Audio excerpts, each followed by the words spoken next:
We got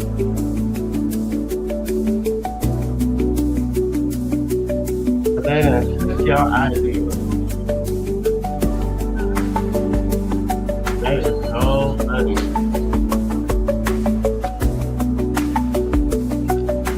Wow.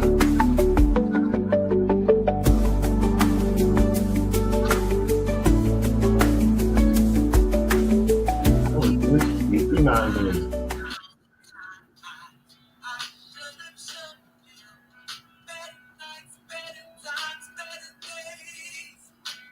It's called the imposter. Yeah, it's called the imposters. Hmm? I don't even know who you are, honey. I'm not doing all that. I'm coming out here to talk about Allah. That's what I'm coming on here for. Wow, I was just speaking on this yesterday. It's called imposters.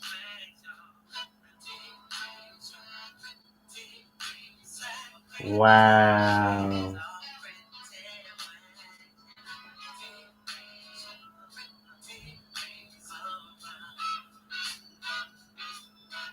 It's not being petty. It's not petty. It's not petty. This ain't petty. This ain't petty. See, this is people's problem. Everybody want to do what everybody else is doing instead of taking on and doing things from your own creativity. Everyone wants to take on what everyone else is doing. It is like the most craziest thing. Um, no, it's not petty. And don't sit quiet. We need to start speaking up for things, y'all.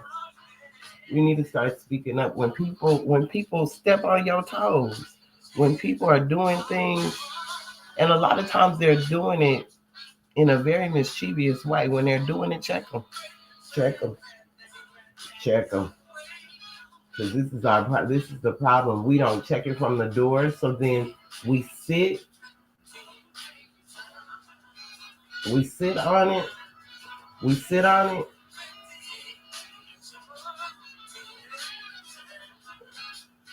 and then it all it does is end up causing a lot of discomfort in our bodies. Whether it's disease or discomfort, will cause that because we're holding on to stuff when we should really speak on whatever it is that's really, is under our skin. Oh, okay, okay. Mm. Sister Jasmine, it's all right. It's all right. You know what? We going harder this new year, so it doesn't even matter. We got this. Let me tell you, things are gonna be so different. So no matter who wants to try to not necessarily camelback, but copy off of someone else's ideas, it's just crazy to me. But we're gonna speak about that today too, because I want to let you guys know how the event was yesterday, and everything. So yeah, no more. Yeah, it's mighty funny. People like to come in and they like to infiltrate so they can see what kind of ideas you may have, so they can get them ideas and do them themselves. You know what I'm saying? And that's really sad when we live in a society like this now. Today we're going to be discussing a lot of different things. Definitely coming out of our Holy Quran. Um, but also I'm gonna touch on some things because yesterday was a cool day. It was a pretty cool day. Not too bad. Not too bad. The event was great. We had some great speakers at the event. Um, I'm gonna say our brother Lyndon Jackson from Operation Hope gave such a dynamic demonstration yesterday. Like I didn't even realize Operation Hope had so many free things for us. If you own a business, if you're building a business, like they have so many free tools for us. And so the Hope, Operation Hope is, let me get the book because I do have the book, one of the books. I'm not going to say the book, but one of the books by our brother John Hope Bryant. So when I did the camp this summer with the babies, we took them to the state capitol, right? And that day, John Hope Bryant was doing it was an event there at the in the city building where the mayor is and stuff. So we had took them to the state capitol to learn about what it was to sit on the floor of Congress and argue the different bills and what that looks like, and that you only got to be 18. You don't have to be no college degree person or none of this. And went to learn a lot. And then that day they were doing an event. And so he gave all of these books out to the children for free. This was free. So one of the girls like, I'm not about to read that. So she gave it to me. So I have it, right? It's a really good book, even from right now it is. So our brother Lyndon Jackson came yesterday to the Taste of Africa. And I loved his presentation. If you guys didn't get a chance to view it, go back and look at it. Even if you just look at his demonstration. He was talking about the importance of our businesses and opening, and how the Operation Hope offers so many free tools for us. If you're building a business, if you need to know how to structure your business, marketing tools, I mean, you name it, grants, everything. Like, he gave dynamic information. So y'all, go to Operation Hope, even for your children, because I'm telling y'all, this is for all. So he was giving this out to the youth that day, hoping that they would take it and read it. Financial literacy for all. I'm telling you, I've been doing when that man spoke yesterday, I've been doing business wrong for a long time. And I've been in business for myself for the past 30 years. But I've been doing it wrong. One simple thing that he mentioned yesterday, and I was like, oh, I need your help. I ain't never got a problem with saying that. Because no matter what, you, even with a business degree, you still have to get in a business to understand it and understand the ups and the downs, the good times and the bad times. Like, all of that plays in. And no matter how much education you got, you still got to know that that's the way business runs. So your business is not like your business can't never have a bad month, a bad week, or none of that. That's not true just because you hold a certain title or a degree. It doesn't matter. This is how business works, right? So he spoke on he said under Biden, not even, it showed where Caucasian Americans and any other America besides us, how many homes that, like, and businesses that they were getting in the millions, in the greens. When it came to us, we in the red. We barely jumped by a point, even in purchasing homes last year or the last 4 years that the last administration was in office. So he brought that point out yesterday. And so this literacy, financial literacy, is so important. It's important for our movement. It's important for our families that we get on this. They offer a whole lot. I think, if I'm not mistaken, was it like $1.8 million in free services through Operation Hope. It may even be more than that. But come on, this is a brother that started this, that make sure he gives money to the different businesses, and he's putting in. So he's using his platform as he should be. This is when I say, nah, this ain't racism right here, because he's looking out for his own people. And he ain't looking out for somebody that lives somewhere else. He's looking out for us right here, because this is where he was born. This is where his family's from. So his allegiance is here. What is this about? It's about Sunday school. That's what it's about. So his allegiance obviously is here in the Americas, because he's making sure we have financial literacy for all. Not for some, but for all. So check out Lyndon Jackson. He was great. I want to give honors out also to Brother John. He did an amazing job. Akhenaten did a dynamic job. Abel Mabel came. She danced while she was in her wheelchair. She was dancing and everything, y'all.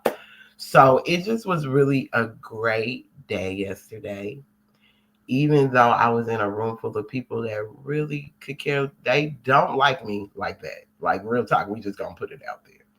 And the energy was felt so true. But I still stood, and I still showed up in the way Allah wanted me to show up. And I showed up in love. no matter what. And even though I felt the energy, because I could feel I could feel the energy through these screens from people. So please understand. Oh, I felt the energy. It was very thick. It wasn't uncomfortable for me. Maybe I made other people uncomfortable, but it truly was not uncomfortable for me. So with that being said, because we're gonna bring in some stuff to really show, because I keep getting all these, I get the most people want to send me videos of stuff every day, right? And it's the stuff they send. And it seems as if because I'm not on the train with everybody else, I guess you could say, or riding this go along to get along, then it's the way I'm being kind of spoken to, and treated. And I know the prophet said we need to learn to love instead of hate.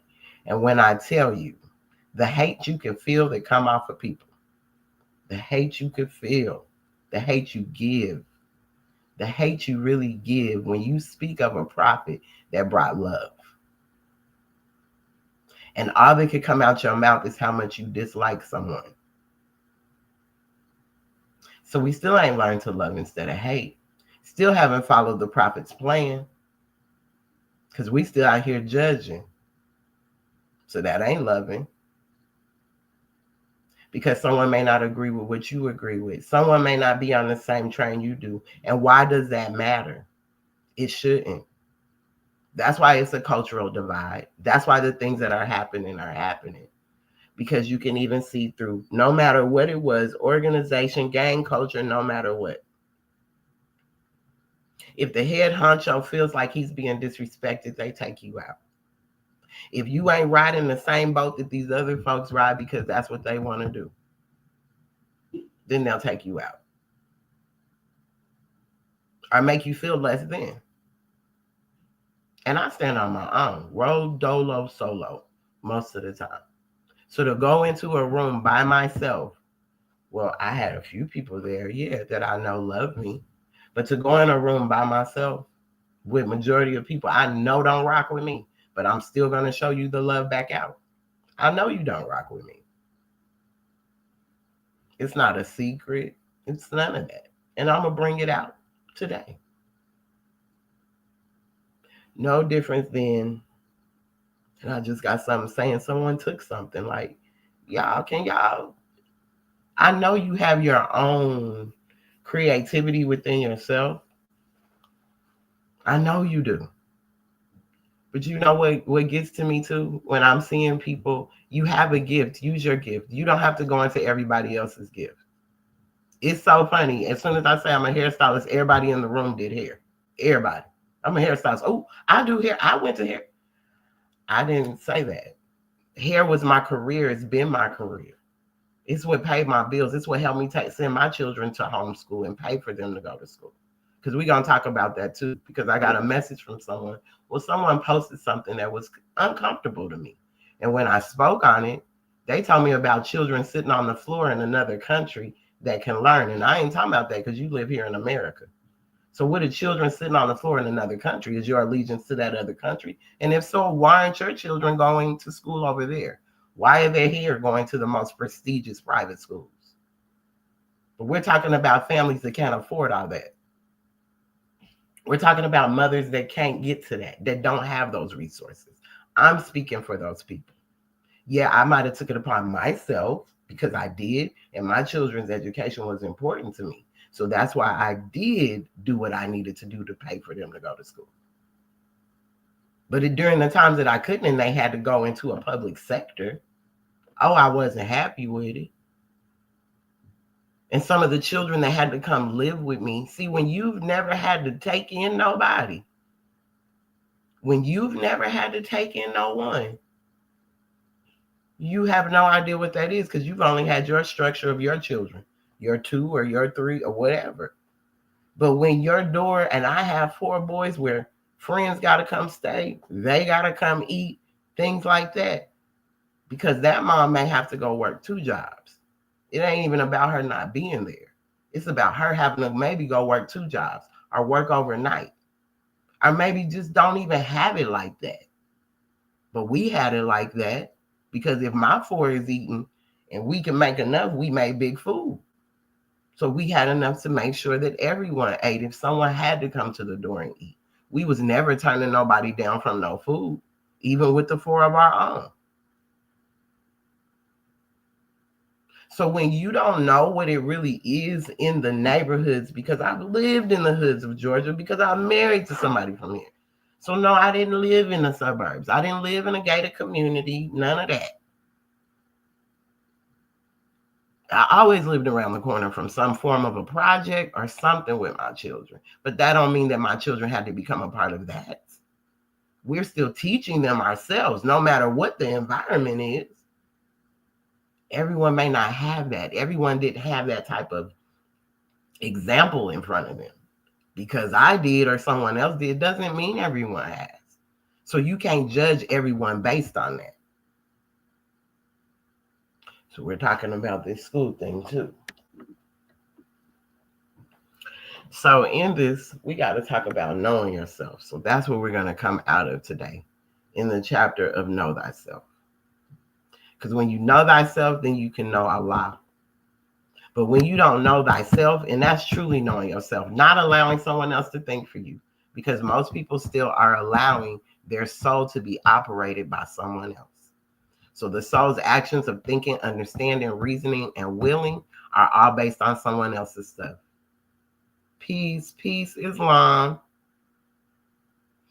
I don't know what time the Uniting of Asia's call is today. I'm not sure if my sis said there was a call. I don't know there was a call today, but I'll find out. I will find out. What's today? Sunday? I'll find out for you, Islam. I didn't know it was a call for one. Is it from our Sisters Auxiliary on Facebook? Uniting of Asia Sister Auxiliary, or was it someone else's? Because I'm not sure. Okay, I don't know whose Sisters Auxiliary that was. Ours don't have one. But this is the Taste of Africa from yesterday. Abel Mabel came and really gave a dynamic speech also. You guys, I put in a lot of work helping people. I put in a lot of work helping people for no charge. I put this whole program together, did a lot of the social media. So I must thank myself. I must give thanks to myself for taking the time out for the second one. Not only the first one did I pretty much handle, but the second one also. So I'm going to give gratitude to me for showing up in a space for people. They really honestly didn't give me no thank you, but I'm going to thank me. And you only didn't give me a thank you because you felt some kind of way. Everyone in this movement is feeling some kind of way based on the things that I post because of what my stance is. And in return, I get hate from these people that claim they follow the prophet, that claim they learned how to love instead of hate. I didn't feel that at all yesterday. And as many times as I told people I love you, how you doing, checked on everyone, I'm attending to the vendors and everyone else like it's my event. Yes, the Taste of Africa, like it's my event.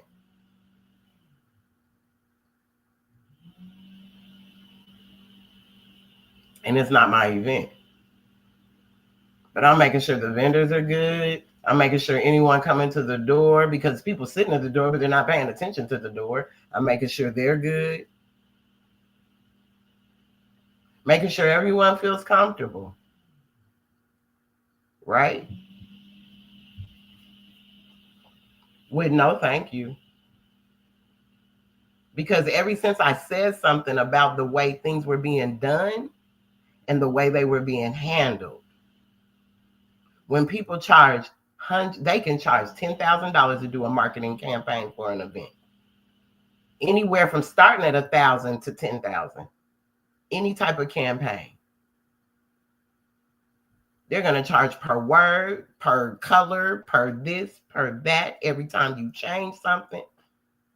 I've worked in this industry. I know it's even down to when we're doing photo shoots. You pick out your however many you gonna get, but you only getting 2 edited, and that's it. Anything after that, they charging you per hour. So nobody does nothing for free. I don't mind helping my brothers and sisters. That's the problem. That I don't mind doing it. It's when you take advantage of someone doing something for you. And then you feel like they owe you something when they don't. Don't nobody owe you anything. I did this from the heart. I did this for me. But you could have at least said thank you. If you said nothing else, you could have at least said thank you. But I doubt I'll be doing any of that again. That goes from anyone. Not doing that again. If you want me to do something for you now, it's costing. And the price starts at $100 an hour if you need to know.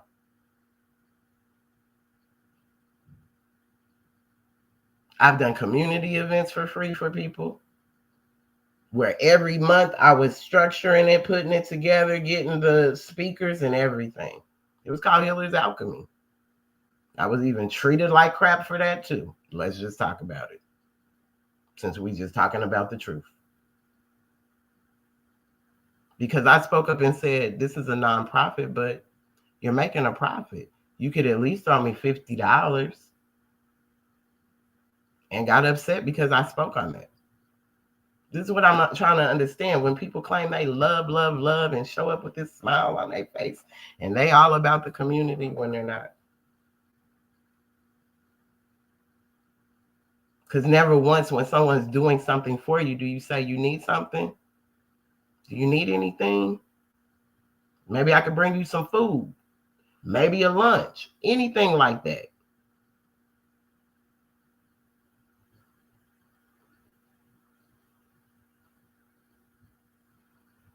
But now, this is not what happens. So the most part is when you're in a movement or organization that claims that they're all about love, but you find out they're not.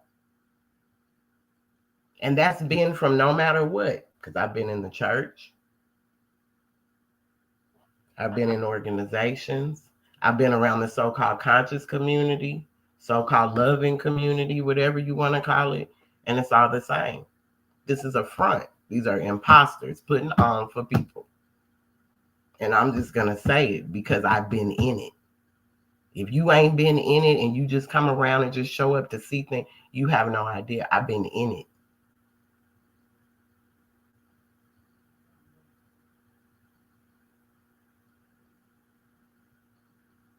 And it's sad. It's really sad. So the prophet tells us we need to learn to love instead of hate. And I'm just going to go to, no, matter of fact, I'm going to talk about you. I'm going to talk about all of them.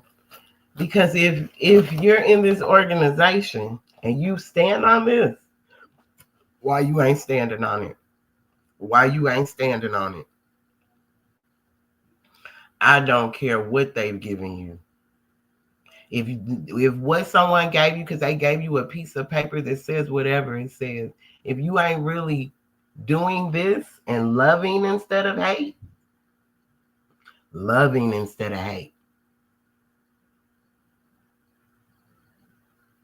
then why you doing this? Why you even doing it? What is the point anymore? Because you're using Allah's name in vain.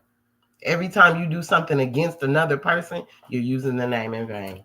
That's what it's called, using the name in vain. I cannot thank you for that measure yesterday.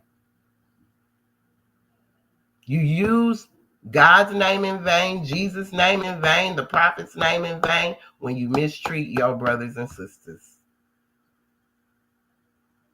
Because they stand on love. They don't stand on hate.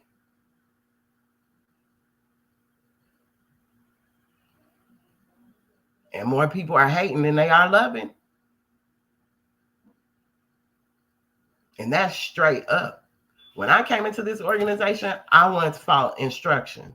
I wasn't looking to be in a part of a clique or just be with someone because of this or that, or because they held this, or because they had the hottest temple, or because they was connected to the prophet, or because they was related to the prophet. I'm related to Jesus. So what's your point? It gets no better than that. I'm Allah's child. It gets no better than that.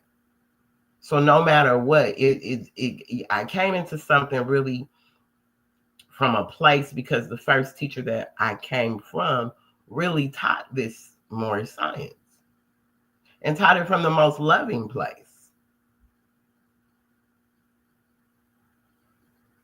So when I came in, it grabbed me. As I always say, it saved my life. If it wasn't for this information, it saved my life. It saved me from myself. So I didn't take it as a joke. I've never taken anything when it comes to God as a joke, not even from being little from a 7-day Adventist. I didn't take it as a joke because my family didn't take it as a joke. You got up and you went to Sabbath school. You went to church on Saturday. No, you can't go hang with your friends. No, you can't, like, to the T. You can't watch TV. You can't listen to music. It wasn't about what you felt you wanted to do because you could do that. My mom, whatever, she'll take everything out the room. You don't run anything in that house. You're going to get up. If you can stay on the phone all night, if you could be up all night, you're getting up going to church the next day. That was in my mama's house and my grandma's house. We could be up all night just having fun. No, at 2, 3 in the morning, my grandma's waking you up at 8, 7:30 so we can all get ready to be at church by 9 on a Sunday. My mom, same way. Sabbath school, up. Sabbath school starts at 9. So no matter where I was, I had to be in that room. So I've never been able to play with God. Because even from my grandma telling us, he got a book. She always told us about a book before I knew about the book. The book of the Lamb. She told us, oh yeah, he's keeping a record and gonna tell me everything you did when I get to heaven. I believed my grandma, and I know he did. I believed my grandmother. Because my grandmother, my mother, my auntie, literally, God was scared in us. Literally, they put the fear of God in us. They put it there. So you would second guess about the things you do and the decisions you make. Not to say that it always was that way, but from a child, you were terrified to make a decision wrong. Because you just knew God was going to tell you was going to get a whooping. You just knew these things were going to happen. So I ain't never played with God. Never. I'm not yelling God's name in vain. Never played with God. And just because you do certain things in your life don't mean that you're not connected to God, because that has nothing to do with anything. I'll keep saying it again. Noah was a town drunk, but boy, he was faithful to the Most High. He was faithful. So are you faithful? Faithful enough to love your brothers and sisters? No matter what their viewpoint on life may be, you should still love them. That shouldn't make you dislike somebody or not want to be around them. Because that's where I still can say that we're the biggest racists. Because as soon as one of ours don't agree with us, we can't stand them. We treat them like crap. The one thing I can say about a good racist, that racists, whether they white supremacist racists or not, at least they have race pride for their whole race, even down to the worst person. I used to date a dude, and he said when he was in prison, that Aryan Nation dude said the difference between them and us is they will love their worst drug addict, their worst this, their worst that. And all our people will love is our attorneys, our doctors. They'll love on them, but they'll talk horrible about everything else. That's the race pride they have. At least they'll love the worst of theirs. Ours is always talking about, well, they can't do this and they should have been able to do that. That's not having race pride. That's why I say, yeah, we the biggest racists. Call it what you want. Marginalized, you do. Because I get marginalized through my own organization. Well, through the Prophets organization, excuse me.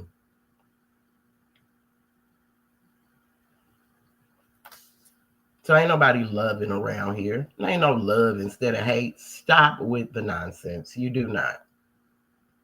You like to say it because it sounds good coming out your mouth. But are you necessarily doing it? No. So I'm going to start at this one right here. Because I'm here to tell y'all that it's no more after this. No more. I could care less.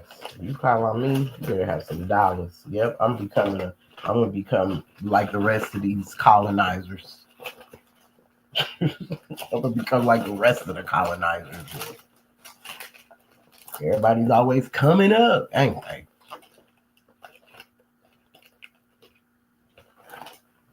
I don't ask nobody for jack squat.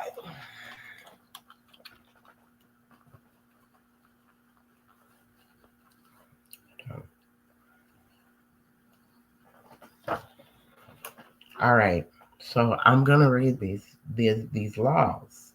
Islam. Our meetings are to be open and closed promptly according to the Circle 7 in love, truth, peace, freedom, and justice. All stand while we recite our Moorish American prayer. We turn to the east as going within. We put up 5 fingers on the left with 2 on the right. Our heels are touching one another, standing on our square. Allah, the Father of the universe, the Father of love, truth, peace, freedom, and justice. Allah is my protector, my guide, and my salvation by night and by day. Through his holy prophet, Drew Ali.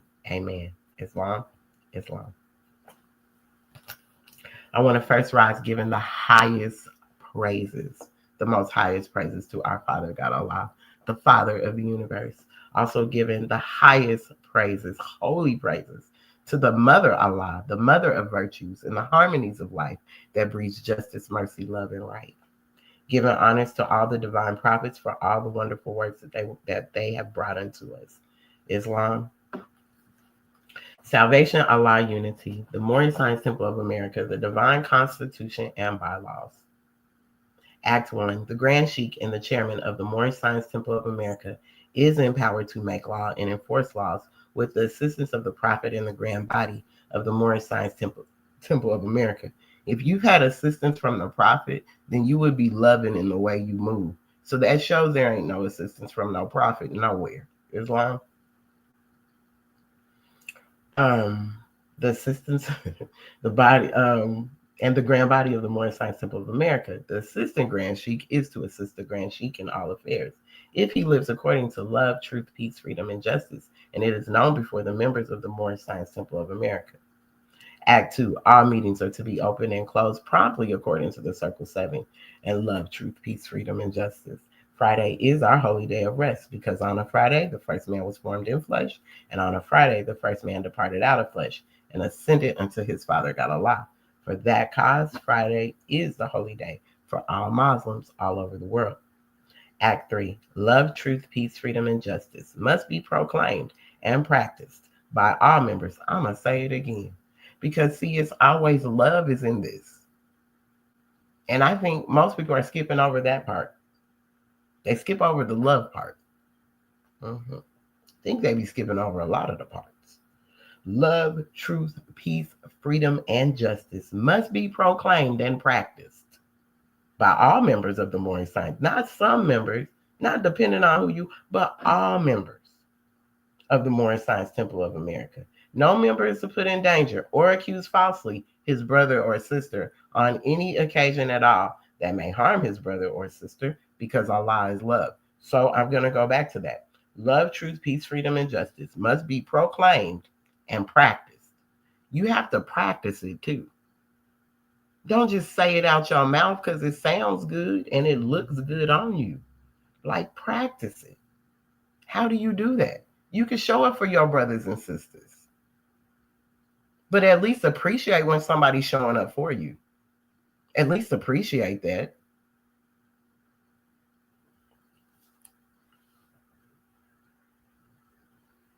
So that means you're not practicing when you can't do that. And because someone don't think like you, so no member is to put in danger or accuse falsely his brother or sister on any occasion.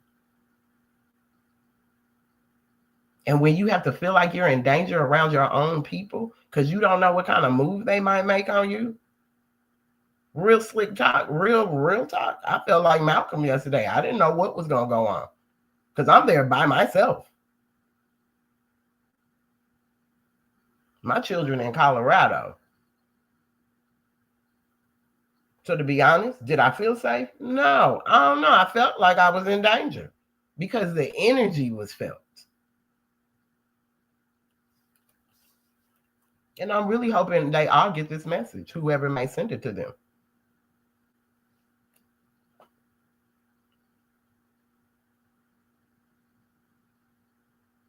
Act 4, all members must preserve these holy and divine laws, and all members must obey the laws of the government, because by being a Moorish American, you are a part and partial of the government and must live the life accordingly. So if you don't feel like you're a part of the government or partial of the government and you shouldn't live the life accordingly, where's your government then? Can you get your government going so you don't have to live the life accordingly? Because to this one, it's still saying you have to abide by the laws of the government. Act 5. This organization of the Moorish Science Temple of America is not to cause any confusion or to overthrow the laws and constitution of the said government, but to obey hereby. Act 6. With us, all members must proclaim their nationality, and we are teaching our people their nationality and their divine creed, that they may know that they are a part and partial of the said government, and know that they are not Negroes, colored folks, Black people, or Ethiopians, because these names were given to slaves by slaveholders in 1779 and lasted until 1865 during the time of slavery. But this is a new era of time now, and all men now must proclaim their free national name to be recognized by the government in which they live and the nations of the earth. This is the reason why Allah, the great God of the universe, ordained Noble Drew Ali, the prophet, to redeem his people from their sinful ways. The Moorish Americans are the descendants of the ancient Moabites who inhabited the northwestern and southwestern shores of Africa. Act 7. All members must promptly attend their meetings and become a part and partial of all uplifting acts of the Moorish Science Temple of America. Members must pay their dues and keep in line with all necessities of the Moorish Science Temple of America. Then you are entitled to the name of faithful. Husband, you must support your wife and children. Wife, you must obey your husband and take care of your children and look after the duties of your household. Sons and daughters must obey father and mother and be industrious and become a part of the uplifting of fallen humanity. All Moorish Americans must keep their hearts and minds pure with love and their bodies clean with water. This divine covenant is from your holy prophet, Noble Drew Ali, through the guidance of his Father God Allah. Islam. We have additional laws too, but we're not going to go into the additional laws today. So Islam. So I want to come out of the divine instructions from the Holy Prophet, chapter 36. Holy instructions from the Prophet: know thyself. Know thyself. Know thyself. I'm trying to tell you, I had to really learn myself. So know thyself really reigns for me, because even as it starts out, you might not like what it say, but it's the truth. Weak and ignorant as thou art, O man, humble as thou oughtest to be, O child of the dust, wouldst thou raise thy thoughts to infinite wisdom? Wouldst thou see omnipotence displayed before thee? Contemplate thy frame. Fearfully and wonderfully art thou made. Praise therefore thy Creator with awe, and rejoice before him with reverence. Wherefore of all creatures art thou only erect, but that thou should behold his works. Wherefore art thou to behold, but that thou may admire them?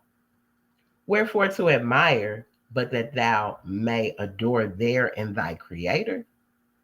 Wherefore is consciousness reposed on thee alone, and whence it is derived to thee? It is not in flesh to think, it is not in bones to reason.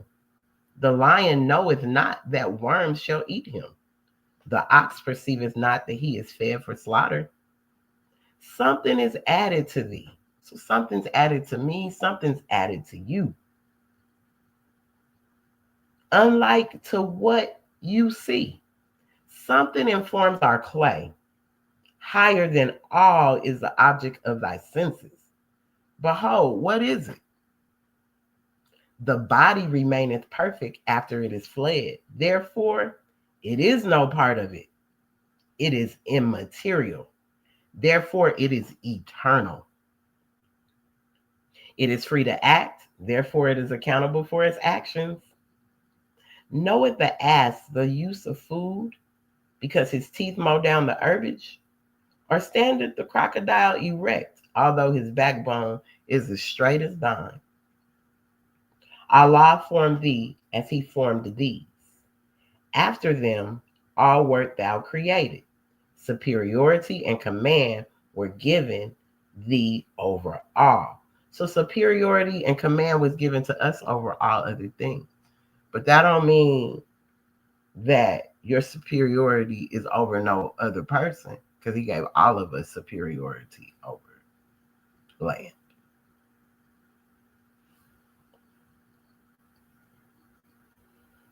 So Allah formed thee as he formed these. After them all were thou created. Superiority and command were given thee over all. And of his own breath did he communicate to thee the principle of knowledge. Know thyself and the pride of his creation, the line uniting divinity and matter. So divinity is your soul. The matter, think of water. Behold a part of Allah himself within thee. Remember thy own dignity, nor dare descend to evil or meanness. The prophet always was intentional about everything. This is why these are instructions. Who planted terror in the tail of the serpent? Who clothed the neck of the horse with thunder? Even he who hath instructed thee to crush the one under thy feet and to tame the other to thy purpose. Behold a part of Allah himself within you. Remember thy own dignity, nor dare descend to evil or to meanness. So no matter what nobody is doing, no matter what their thought may be, you can't result to evil and meanness, especially when you know these lessons. You can't result to that. You can't result to evil and meanness. That's what a lot of our people end up doing. That's why we talked about social duties last time. What are your social duties? Because even from your social duties, from the largeness of his mind, he comprehended in his wishes the happiness of all men. And from the generosity of his heart, he endeavoreth to promote it. So who's really showing up for that? You know what I'm saying? Even if you're not going to acknowledge the person, still, it even says this in the prophet's instructions. That's why I be wondering, do people really read from this daily?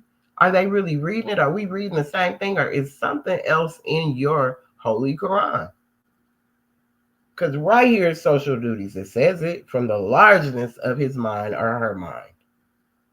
She comprehended in his wishes the happiness of all men. And from the generosity of my heart, endeavors to promote it.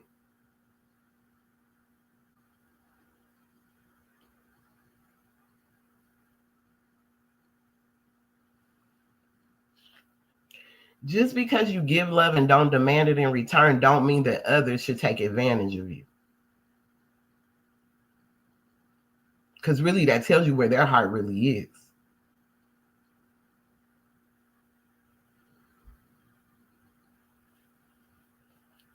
That tells you where their heart really is. And when I just seen the other day when they said, you are about to notice, B. Dale said it. He said, now you'll start to see who stayed on the lower vibration and who has ascended. When I tell you, I felt it so much yesterday that he's right. Once you get amongst a group of people, you're going to really see those that stayed on the low vibration. and those that have ascended to a higher consciousness. A higher consciousness for real. As I said, know thyself. And we're going to still continue with this know thyself because, as I said, you hear people, I go to these things all the time. Now, mind you, I have a certification in womb health. I have a certification, all that stuff. But guess what? I know that's something that I do, but I'm not around here just trying to tell the world, oh, yeah, this is what I do. And no, I'm a hairstylist. I know that's my number one. That has paid me. That's my specialty. I've been to school for that. I know that. 30 years of it. But what really blows me is every time I say it and I'm in a room and I say it, now all of a sudden everybody else says it. Everybody else got this, they got that, and they do hair. I hold a license. I have studied this thing for 30 years. Just like people want to say, I've been in this movement for 50. I've been in here and I've been studying this for this long. Well, guess what? I've studied my craft for 30. And I still don't think it's a person on this earth that can grow hair like me. I don't care what kind of oil you got. If the energy ain't blessed in your hands, you can do whatever you can do to somebody. If God didn't bless them hands, because I know who blessed my hands. Allah blessed my hands to do what they do. And how do I know? Because if I stop touching someone's head and I'm away from it too long, their hair starts breaking off. I know what God put in these fingers. I know the blessings that come out of my fingers. And I know when my fingers connect to the person's aura of their head, the energy that God has given my fingers, Islam says that God has given these fingers is changing this person's insides. That energy, that spirit is rising. It's rising. So that's the difference of when these touch you. Everybody in the world can have a hair oil. I mean, TikTok got them day and night, and everybody's making one. Because they making it don't mean nothing. You don't know what's in it. Everything that they put in this stuff ain't necessarily for your hair. You should really be focusing on things that really are for that. Because they'll start adding all kind of stuff in it. And that takes away the pureness of it. Majority of that stuff be watered down. Like I say, you go in the grocery store, you go to the beauty supply, all those products are full of crap. That's why they're for consumers and not professionals. Professional use only is going to have something in it that they don't give to consumers, that they only give to professionals. It would be like a doctor. You can't, if they sold pap smear supplies in the store, you're not going to get the same pap smear supplies that the doctor's going to get. Well, that goes the same way in the hair world, y'all. You can think because they're beauty supplies and they got all these beauty supplies, y'all ain't picked up nothing. Like you don't read your food items, you don't read your hair items. It's the same thing. Hair items have an expiration date, no different than a gallon of milk. Stuff can't sit on the shelf that long. So you're just putting stuff in your hair without knowing because you've seen it on TV or somebody did it on YouTube. No, wrong. You really need to study these things. No different than I didn't just say I knew more in science by just picking it up one time. I study it. I'm into it daily.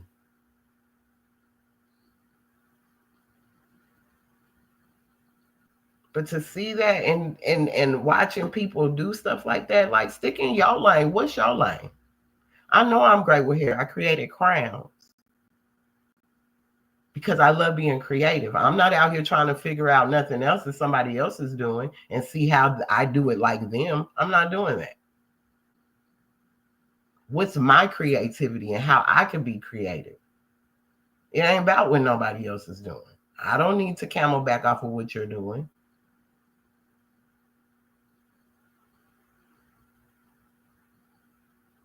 Everyone has a gift. Everyone has a purpose. Why don't you find that? And when that's your purpose, stick to it. Stop trying to do what everybody else is doing because you're trying. It's a hustling mentality that's only going to burn you out, like Brother Lyndon said yesterday. Eventually, it's gonna burn you out because you're trying to keep up with everybody instead of just keep up with yourself. Just keep up with yourself. Stay in your lane, whatever lane that may be. But stop trying to get in everybody else's lane because it looks cool to be in that lane. Everybody's not no healer, because everybody that claim to be one can't touch me and say they heal. So that is not true. Everyone is not that. Just because you got some knowledge or you studied up under somebody does not make you that. This has to already be innately inside of you. It has to already be a part of who you are. Because guess what? In you doing what you do, it's gonna show. You ain't gotta beef it up. You ain't gotta sell it to nobody. My work will speak for itself. No, I ain't about to have all this on social media because I did all that already. Come and find me. Your work has to start speaking for itself.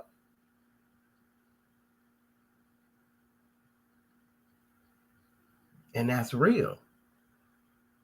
So what is it that you're doing? Don't copy other people. Do you?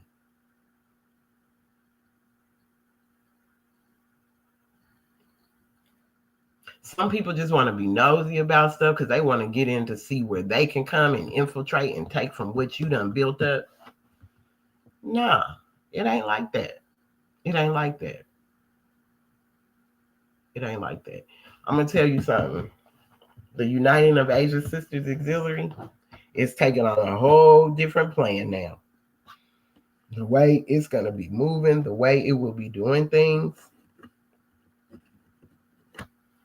and whether it's we do it alone or we do it as a collective, it's going to get done. It's going to get done. It is going to get done. Because we need to have these things for our sisters. There was a video, and I want to play it because I was kind of like, whoa. Blew me, but then when I thought about it, I said it's the truth. There's not no words of a sister nowhere in these religious texts. Not of a woman speaking. So now it's showing me why these things have been so patriarchal. And why everything's been ran by men. And why when we speak, we're shut up. We're shut up. They want us to be quiet. But I'm going to show you this one. I'm hoping it's... Where is it? I sent it to... Yeah, let me see. I sent it to her. Didn't I send it to her? Is this it? Hold on. Is this it? Which one is it? Let me see which one this is first because it's so good. I think this is it. Women are the only people on the planet who can carry life. It's an amazing fact. All religious books and texts were written by men. There are no quotes from a woman in the Quran or the Bible. Wow, what an interesting fact. Think about that. Yeah, I've never thought about that. That's a very interesting fact. The Catholic Church has a prayer.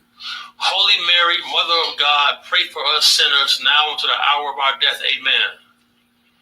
They acknowledge Mary as being a mother of God. The mosque, the shape of the mosque, the term mosque reverts back to the word nipple as the giver of life. All of these books were written by men. Who are the best liars on the planet? Men. Now, in Genesis, it says that Eve biting the apple created sin. That ain't suspicious to nobody? Man, it should be. Somebody show me a quote from a woman in the Bible. Yeah, it's crazy. I never thought about that. That's 1601, crazy. King James and 47 clergymen edited the Bible. Several books was removed. Why is books being removed? And I always get weirded out too when somebody says, "Oh, they rewrote the Bible." It's like, how do you rewrite the Bible? I just told you, King James, 47 clergymen edited the Bible. Did that become the New Testament? they removed several books from the New Testament and Old Testament to create the King James Version.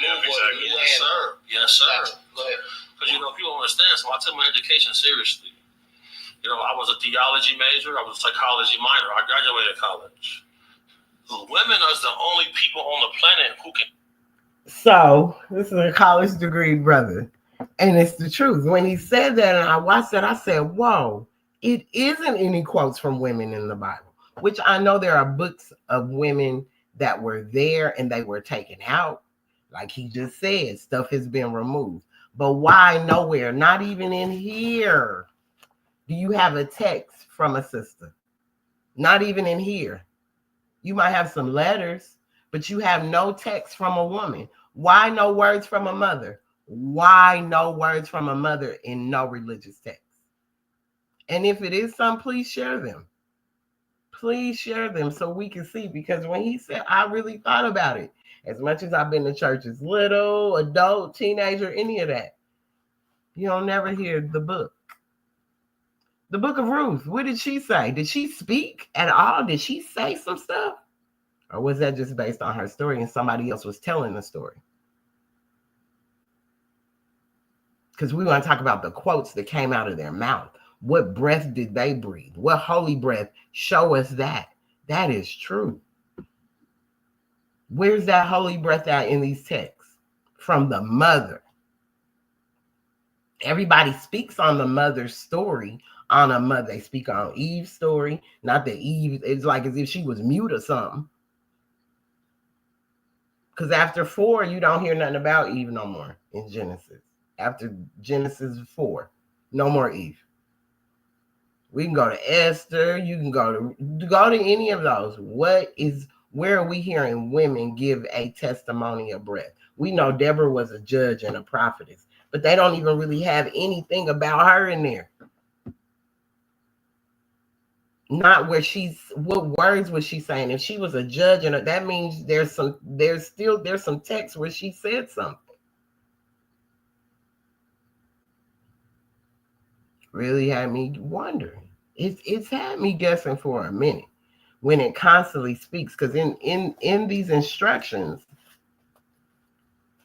the prophet will say him, he, and he also says she. Because he tells you the difference. The holy breath, feminine. Wisdom, feminine. He's telling you what's the feminine aspect. But a lot of this he, him is for men. Because obviously, like he said, the King James Version. The King's Version.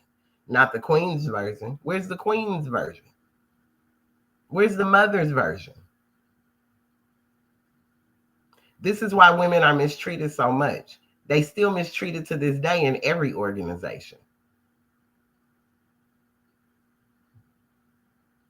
People still have an issue with women speaking in any organization. I ain't seen one yet. Because if she is speaking, oh, that brother right there, he gonna make sure he gonna be the main one speaking. You'll let them get together in their little groups and say stuff. But which ones are running the temple? And there's some brothers in the temple with her that got her back, that are protecting her. No, because it's usually a brother with 5 wives. Somebody's protecting him. Then nobody's protecting her. So show me a temple where a sister's running the temple and she got brothers protecting her. And she's able to get up and demonstrate every Friday and Sunday. And this is her temple.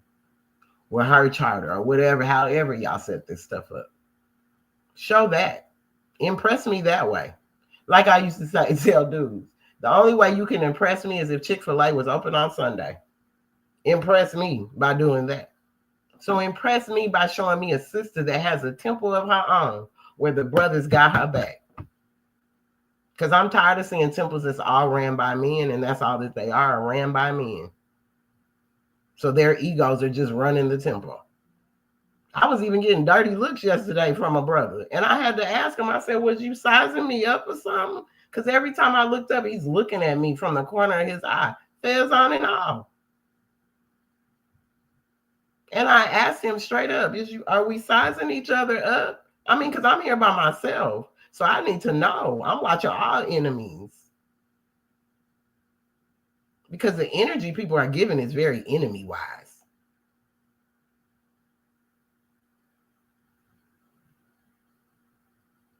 Because I don't think like you. Because I'm not on the same bandwagon you're on. No, I'm not. Because I see things differently. Because my life was different.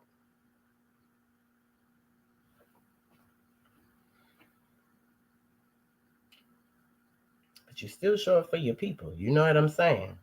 So I want to talk about this thing also, this school thing. Because I have someone, and it's always you're not clear on what I'm saying, but when you say this is what I want to say. Trump signs executive order to dismantle the U.S. Department of Education, which we know he did. So this person said, when a preschool teacher noticed my son's speech delays and social cues, she sent us to the Department of Education. And they've been there every step of the way, along with specialists and individual learning plans support in private and public schools. He's out of his shell and talking way too much, telling jokes with a group of friends. This administration is a complete failure for what they're doing to the Department of Education. Okay, so I said, yes, Ms. Cass. I said, yes, your situation would allow that. Now, if you ask us that don't live a certain life and how the Department of Education didn't do that for the communities I've lived in, you will soon find out. No child left behind, a lot of our children behind. I got a lot of proof. I can present it to you. She says to me, since Brown versus the Board of Education, we had a history of inequality in education. So you're telling me since the Brown versus Board of Education, we have history of inequality in education, but y'all want to blame all of this on Donald Trump. Brown versus the Board of Education happened forever ago. So what that got to do with him right now today? Nothing. So you need to go back and talk to these folks, right? However, as in life, in education, you have to put in maximum effort to get maximum results. If kids can learn in Liberia, sitting on the floor with roofs leaking, kids can learn here in America. So your allegiance is to Liberia. Why aren't your children over there going to school sitting on the floor? Your children are in prestigious private schools. I said, I knew you would bring that up. And that's not what your post said. The post had nothing to do with children sitting on the floor learning. The post had something to do with children with special needs. Did it not? And now she says her child's joking, being the joke and cracking jokes. You shouldn't be cracking jokes in school. So that's what they taught him. That's what you got out of all that they did for him, that he's cracking jokes. Oh, okay. I said it has nothing to do with your post. It has nothing to do with just learning. We are talking children with learning disabilities, not just the child. Now let's get some of the people here, not there. So would you not assist any here because they're not Liberian? She says, I'm not understanding what you're saying. Now, this is a very educated woman. I'm not understanding you fully. I'm from the hood. You're an attorney too, though. I know that all schools in all areas are not equal, and some do better than others to help kids with learning differences. And yes, I think we do need to work on all the systems in America.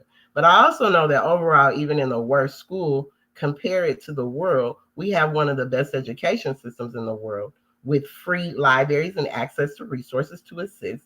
And for me, who knew nothing about autism, the Department of Education was invaluable source, as was his incredible teachers who had to comply with federal rules on special education. But I had to push them. Right. You had to push them to help your son.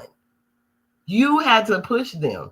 So you got to understand some mothers can't show up like you, especially if they're working. They need assistance for real. This is why I said, have you went into these neighborhoods and asked some of these people that don't live like you, that don't have the opportunities you have? Have you been to the Pittsburgh community? Have you went down where Carver Homes used to be? Have you been to any of those communities and talked to those mothers? Not the mothers that sit across the table from you that are making hundreds and thousands of dollars a year. I'm talking about people that really have to go work just something normal to make sure their family's good. So she had to push them. Of course you do. I was very involved too. But we're talking about some of these people that aren't able to be. And we're talking about villages. Because when you talk about any of these places, much as y'all want to big up the motherland and why they over there and it takes a village, well, it takes a village here too. It doesn't change just because you're not there. So to push them to help my son and make sure I followed up so they knew I was present, interested, and determined to see progress. So my question is, I said, as I continue to say that that's you. You may be from the hood of New York, but have you done any work in the hood of Atlanta and some of the areas you may think those things are readily available, but funds are not there? Yeah, they are in your neighborhood. I was involved parent too. Also, as my children were some of the very first to attend Wilson Academy, which Wilson Academy wouldn't even give my son his diploma because I owed them $1,500 because the sister failed, started struggling. And that son couldn't even get his diploma. But these are Asiatic people. That's why I say you talk about can't be racist. How you figure? When you will hold this young man back, you done made a lot of money off of me. Not only off of me, I was always sending people to the school to sign up for the school. So not only did I have another friend that had 2 children there, 3 of my children went to that school at the same time. 2 was in Wilson and 1 was at his mother's, which she did an amazing job with my son Jaden because he had a speech impediment and he was able to talk in 2 weeks clearly and speaks like a scholar to this day. Miss Dupree is for that reason. And she worked with me regardless because she knew I had 3 in there. And when I was doing it on my own, had 3 in there. So let's not talk about it because, baby, we can get on it. Some of my children were some of the first to attend Wilson Academy. I did what I needed for mine, but I'm not speaking of me. I'm speaking of others that have no voice. That's the problem. When we live a different life and never visit those streets of the state you live in, where the life of the people is not yours, your allegiance is to your country, and mine is to mine, which is America. I am a proud American, and my land has welcomed everyone. And when I say that none of mine came from no slave ship, the American Indians, this been our land. This is the most ancient. This right here. All we ask is that everyone respects our fight also. So if your allegiance is to your country, if your allegiance is to another part of Africa, then please go there and make sure your allegiance is to them and make sure you're helping them get done what needs to be done there, because help needs to be done here. Work needs to be done here. If you don't like it here, then leave. But this has been the place that everybody runs to for their come up. So if this place wasn't so great and wasn't so good, why does everybody come here for their come up? Why? So she says, I'm not clear on what you're saying. When I see you, you can explain it to me better. That's fine. Please, let's do that. And then another person comes in and says, where is the America that we all wish to come to? Because everybody want to come here. If America wasn't all that, why would people come here? They come here for their education. They come here to open businesses so they can send money back. And then I just see somebody send me a video with Joy. Why are you sending me that, lady? If you're not a citizen, if you're from another country, you weren't born here, your family wasn't born here, you need to pay the taxes, not the people that have been here forever. So Joy Reid, maybe you do have to pay taxes because you're not from here. But we're tired of everybody coming up off the backs of us. Because when they come over here, they're not paying no taxes. and they're able to send their money back home tax-free. Now, ask me how many friends I got that the so-called motherland, if it's the motherland, love it so much, why them brothers come over here getting married so they can have citizenship? They're married here, but they're also married there. And all they're doing is using the American woman so they can come up so they can send their money back there to that family, not to make sure this family all right. Because he got wife and children over there. There's just a wife here, no children. But that's how we being trafficked and treated. And that's all right. It's all right. So what's so special about America that the brothers got to come over here to get married to these women and pay people to get married or whatever they try to do to become a citizen? Why they ain't over there with their own women? Since that's the place, why y'all ain't running over there is my question. There's planes that go over there every day. You ain't even got to get on a boat no more. It's planes that go every day. Book you a flight. You love that place so much. It's calling you to come back so much. Go there. Let me know how it works out for you. I want to see if you really can live their rules and how things are going to work out for you, since you think the world is so perfect on that side. Go see how perfect it is and let us know. Come back and give us a report, because I doubt it's perfect. We've had U.S. aid forever. Since I can remember. I've done USA for Africa. I've done farm aid. I can continue and go back and tell you all the aids I did as a child. How many I've seen. And these people are still hungry. They're still going through. But the U.S. has been so-called supplying money to these people. Maybe before, but they haven't been in a long time. Now, when I see Haitians get on TikTok while y'all over here talking, saying we ain't get none of that money, while I see people over in South Africa saying, and that look like they're saying, maybe 1% of us got that money, but that money went to the government's pocket. So y'all cool with people being done wrong. Because see, when people are being done wrong, that's money going in your pocket too. That's money in your pocket too. So everything has disrupted people and their money in their pocket. That's what's going on. Y'all mad because people done found out y'all been hiding y'all's hand despite your face. And you've been hiding your hand, putting the money in your pocket, stealing the cookies out the cookie jar. That's what you've been doing to your own people. Can we be racist? Heck yeah, I witnessed it yesterday.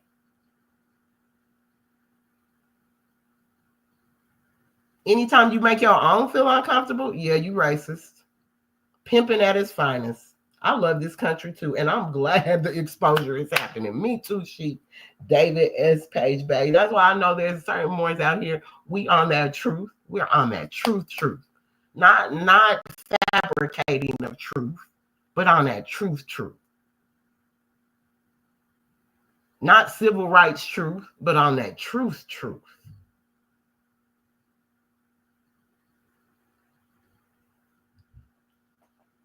I know we out here. I know, because I even met one yesterday that was helping me all day.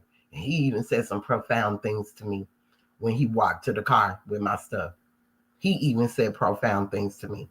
So I know it's enough of us out here. I can see the prophet said only a few will be saved, and I still have fingers to count, because baby, I promise you I'm seeing them. And it ain't many of us, Sheik David S. Page Bay. It's not many of us. It's not many of us. I promise you it's not. Not that's faithful and not that's willing to ride for the spirit of the prophet. The spirit of the prophet, not necessarily his body, but to ride for the spirit of the prophet. To ride for Allah totally. And you ain't got to pick up a book. It sure is great time to be alive in Islam. We ain't got to pick up someone else's stuff and doctrine and be doing what they doing. No, we don't. Be true to yourself. That's what knowing yourself is about. Because when you don't know yourself, you got to go dib and dab to try to prove who you are. But when you know yourself, you ain't got to do all that extra stuff. Your relationship with Allah is personal. They ain't got nothing to do with show. So even a lot of this stuff they do in ritual and during the month of this and during the month of that is all for show. That should be private. That should be between you and Allah. That shouldn't be between you and the world so you could be seen that this is what you're doing. Ooh, I'm breaking my fast in a minute. Take off my turbans and my hajis and all that. And you only want to do good for these amounts of time. Not do good all the time. Stop faking and playing with God. Stop faking and playing with God when it's just convenient for you to do so. We can't do that. I don't. I'm not always getting on here with no turban on my head because I know it's on my heart. I know it's on my heart. And I'm going to stand with the spirit at all times. And when my brothers and sisters, when their spirit breathes that, that's the spirits I'm around. I won't put myself in a position to feel uncomfortable no more. I just showed up for what I said I was going to do. I showed up to do what I said I was going to do. Because one thing I'm not going to do is leave my people hanging. When you call and ask me for something and I'm going to do it and I show up to do it, I'm going to do it 100%. I'm going to do it 100%. And I know I've changed a lot because, man, if I was the old Latae, I'd have went up in there on some other stuff. My whole energy would have been bad, but I didn't. That was a time for us to come together and network and love on each other. This is how I know the prophet has really worked on me. Because, baby, all attitude. You hear me? Everybody would have felt the attitude. But I know I changed when I went and apologized to Akhenaten. Not necessarily for anything I necessarily did. I might still not agree with some of the stuff people be rocking to do. But for the simple fact that that's my brother, that's my teacher. And I needed to because I allowed somebody else to think for me. And I allowed them to taint my mind to make me think a certain way about him. You gotta love it. That's what knowing what a divine and national movement means. People hating on Trump, not understanding what he is doing for the benefit of this great land. Islam, Sheikh David S. Page Bay. Islam. That's all I'm saying. What he's doing, how he's stripping this thing down. And I have always felt like this mug needs to fall to the bottom. Like people need to really maybe lose it all so we will have respect for each other. Because too many people are too comfortable in their things and their stuff, in their lifestyle, that they don't know what it's like to struggle. You could be from the hood all you want to be, don't mean you knew what it was to struggle. That don't mean nothing. I know people that grew up in the hood that got nice stuff. So just because you from the hood don't mean you grew up poor. Your generation, it didn't keep going. Your children are good. So that means nothing. Because you grew up in the hood and ain't been back to the hood to revitalize the hood. That's what be crazy to me too. People quick to talk about they from the hood. But have you went back to your hood to help your hood? Have you bought the block back for your hood? So you can place those people that are displaced, homeless, in a place. Have you used your platform for that? That's love. Love ain't that you can go purchase $1 billion building for somebody to pay you thousands of dollars in rent. And you got the platform. That's not what this is for. That's why it all needs to be stripped down. Because then maybe when everyone can see what struggle feels like, they'll have a better respect for those that really go through struggle. And now everybody has the same playing field. Ain't nobody on a different playing field no more. That's why I'm excited it's all being shut down. Because I've had to, as a business owner, as a mother, as a wife, then as a mother that became single. I wasn't a single mother because I didn't make them children on my own. I was just a single woman raising children. Not no single mother. Impossible to be a single mother when you had to have somebody help you make the baby. So you ain't a single mother. You're just a single woman raising some children.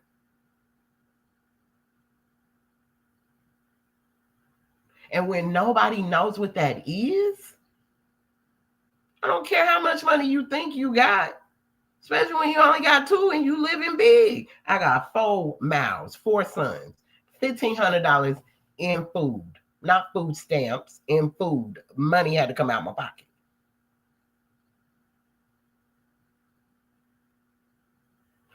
Food, rent, clothing, shoes for 4. For 4. Then people don't tip you. They don't appreciate. Like, it's the craziest thing. It's like, you gotta see, I'm showing up to your house. I'm doing this. I'm doing that. Barely want to tip you. Barely want to do any of that. But I'm offering you a service. But if I was this coming to your house, if I was of a different color coming to your house to do something, you're not asking for the price. You're not having no problem tipping nobody. None of that. And you talk about, can we be racist? We can't be racist. How not? As soon as somebody that looks like you tells you a price, you tell them it costs too much. And I'm going to tell you, the motherland people are the worst. Oh my God, why it costs so much? Why are you here? But you can come over here and make all your money and send it back home. But you want to come over here and question me about how much something costs? Nah. Stop all that too. Y'all don't never question Macy's. Y'all don't question Phipps Plaza, Saks Fifth Avenue. But as soon as it's somebody that look like you that's selling some clothes, some jewelry, a hair service, or any other service, you always asking what the price is. Because you always want to cheat your own. That's what I'm saying. Someone that's been in the service industry for this long, and see how our people are the worst with tips. I could go work in a Fantastic Sam's or a Great Clips. No, they're only going to pay you $10 an hour. You'll come home in tips, though. You'll have about $50 in tips. If you have a good day, 50 to 100 a day in tips. Because Caucasians know how to tip for services. Because when you're being serviced, you should tip. And we're the worst when it comes to that. Only time I don't tip is if I just don't have it or your service sucks. Sometimes I might be going to eat on a budget and this is all I got. But when I tip, I'm going to tip you because that's service. See, we don't even know how to do that. We're so greedy. We become so greedy that we don't even know how to have compassion for the next person. We just look at our situation and because we good. But we ain't having no compassion for our brothers and sisters. That's why the prophet teaches us what he teaches us. And that's why I see why these lessons are so important. They're so important for us within because it is character building.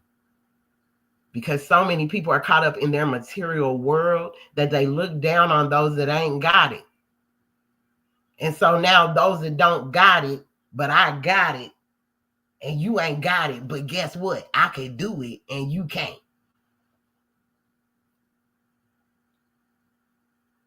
That's racism, y'all.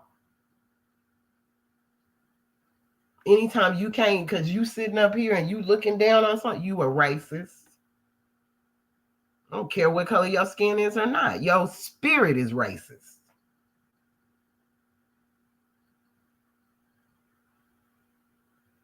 Like I said, I don't see not a fraternity, any of these folks that went to any of these amazing schools around here. I don't see them down in the West End picking up trash. I don't see them stopping violence. I don't see them doing none of that. No, Georgia State, Georgia Tech's campus is so beautiful. Used to be hood. You don't see that no more. Nobody's checking for the people that y'all built up off their shoulders. You ain't checking on them folks. A lot of them folks probably are homeless under the bridge. Have you went to check on them? Have you went to have a conversation with them? Have you took your kids to really let them see, or you just let them ride their buses to their prestigious schools without noticing that over there to the right, as you're passing to get to whatever prestigious schools, up under that bridge over there is about 500 homeless people. Go show your children what real life look like. So then when they do go outside, they ain't scared. They won't be terrified by the things that they see. They'll be more willing to help their brother or sister, not scared of their people. Because it's the worst when you act like you're scared of your own. That you don't even take the time to go see about them. Did you go read a book to any class in the city? Not at your children's private schools. But did you take it upon yourself to go out there because you have the means and you have the ability and you have the platforms? Have y'all went out there to do that? All these degrees everybody got, all this intelligence everyone got. Has anyone reached back to just make sure? Or once you got yours, you just went on about your business? Because with or without something, I'm still going to stand with my people. When I got it, when I don't got it, I'm still going to stand and I'm going to give whatever I can. Because straight up, not in the best position, but hey, I'm going to show up for you.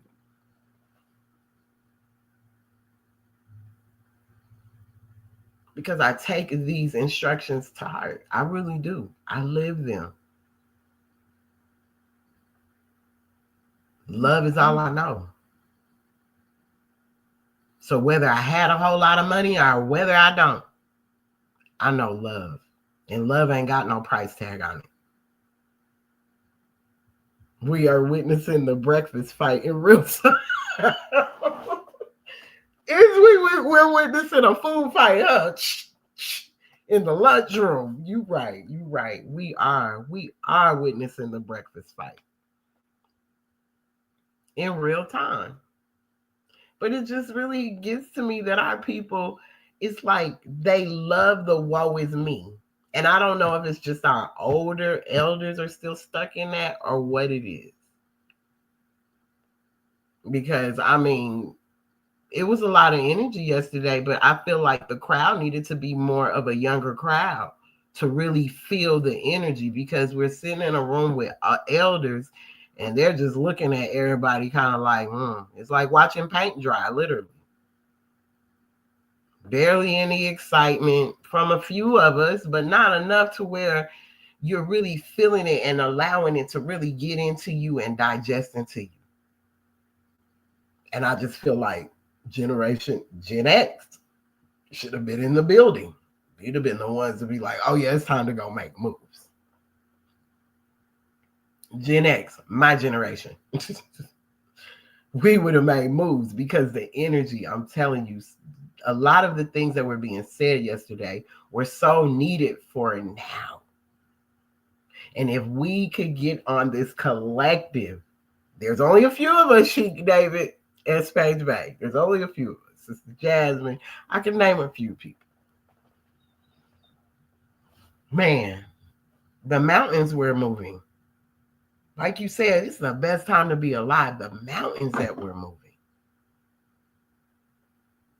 Especially for us that have ascended onto this next plane. No longer stuck in that 3D. Definitely on that 5D. Islam, Sister Kiana. Islam. We're definitely on that. So the energy has lifted. As I had to tell one of the vendors yesterday, she was like, I don't know, I've just been heavy. It's just been so much going on. I just feel weird. I said, because we're ascending. It's time for ascension, sisters and brothers. Ascension time. It happened during the blood moon. If you feeling the same, woe is me, honey, you didn't ascend. And we'll catch you in another 400 years. When that cycle of 2,000 years, when the cycle age goes again. Yes, that's all they know is slavery and enslavement. Yes, and a fear, a bunch of scared souls. That's the way I felt yesterday. Oh yeah, spiritual baths are great. Grounding is good too. Take your shoes off and go outside, put your feet in that soil and your hands too. Great way to connect. All of that. Yeah, but she David, I promise you, that's all that I was feeling. I was like, boy, I feel like a We Shall Overcome was about to come out yesterday. So I'm just like, y'all, can we see what's coming for us? Can we really start working in the ways and go the direction that we need to go? And stop looking for someone else to go that way for us. I got to give honors to those in Chicago that have done the thing. I forget what was passed. Some kind of bill was passed, but I just want to give honors to them on that. Whoever did it, the brother that's doing that work out there in Chicago, honors to you for that. Beautiful to see it. Just knowing that things are changing, just knowing things are shifting, and the work continues. You know what I'm saying? The work continues on. I just trust that, you know, in the South that we can really get this thing better and really help our people. Really, really help our people because it's needed. Like I said, my purpose was to come here and really make a life, but to also help. Where can I see that I can help those that are in need? So, you know, that's what this is about. And I'm bringing Unity Day back. Islam says I'm in Chicago. If y'all visit, let me know. We will. Time is moving super fast. I can't stand that slavish. I promise things are moving fast. Let's go. Let's go. I will let you know if I come to Chicago, Sister Kiana.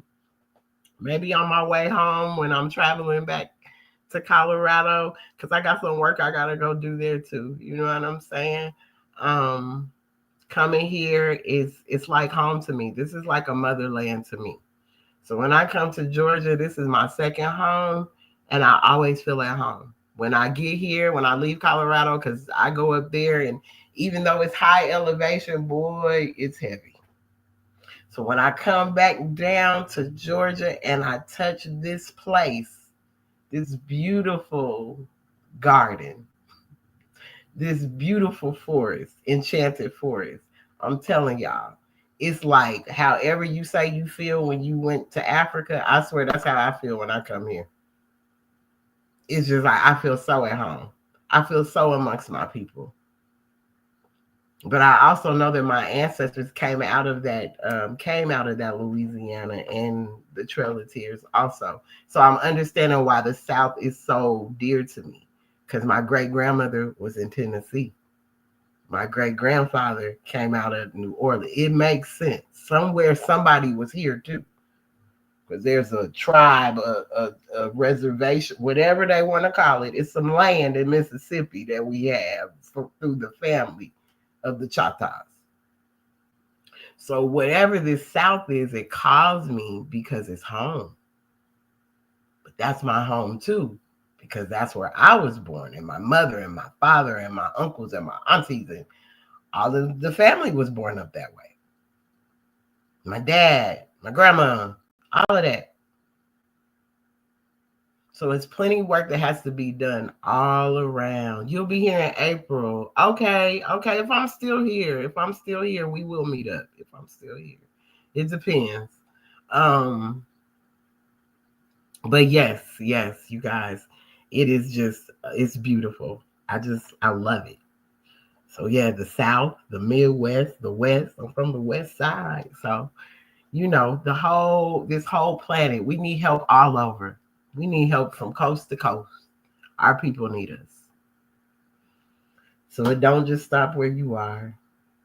And like I said, when you do visit these other places, these other cities and states, go find out what you can do for these other cities and states. Don't just come and be no vendor at no event. What are you coming to do? What are you coming to move here? Islam says, Islam, what are you coming to move? Like, don't just show up to visit and be seen. Show up because we're coming to do some work for that city. So if I come to Chicago, please have something set up where we're going to help the community. So I have a reason to really come. I just don't want to come and be no tourist. What can I help? What can I give back to my Moorish kin in the state of Chicago?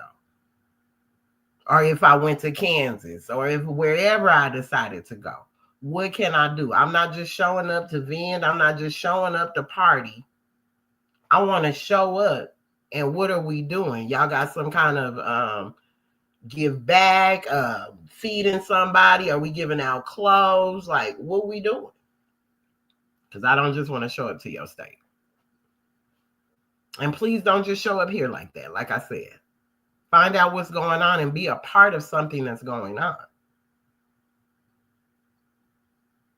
Don't just come to Atlanta for no check. Don't go to anywhere just for no check. Yes, ma'am, I will. Don't go anywhere for just no check. Go because you want to give back and you want to be a part of it and say, hey, you know what? I see the Moors is doing this. Let me go and link up with them. Islam brother, let me go link up with them. I see what they doing today. Okay, they having a meet. All right. And they giving out clothes. Okay, let me go link with them today while I'm here. So let's just stop showing up to these places because it's something to do and it's a party. Let's show up and let's unite with one another and let's help one another. And let's be the example we keep trying to say we want to see. We must be what we know. So now it's time for us to be what we know, Moors. Faithful Moors. Faithful Moors. Let me keep that there. Faithful Moors. We must be what we know. The fruition. So let's get out here, be what we know, show up for each other. But I'm going to tell you the truth. You're already cut up. Your energy has been cut off from me. No longer can you bring it this way. Keep it over there with you. Whatever you decide to do and how you decide to do it. But from now on, we going back to Unity Day. Tag's going back to Unity Day so we can get these solutions rolling. And when the solutions roll out, they're going to be solutions that help everyone, not some, but everyone that needs help. Because that's what Unity Day was all about from the beginning. Not only bringing unity, but solutions. Because we get tired of just standing up listening to people talk all the time. And that's all they're doing is talking, but haven't given us not a solution. Brother Lyndon gave us a solution yesterday. Get with Operation Hope.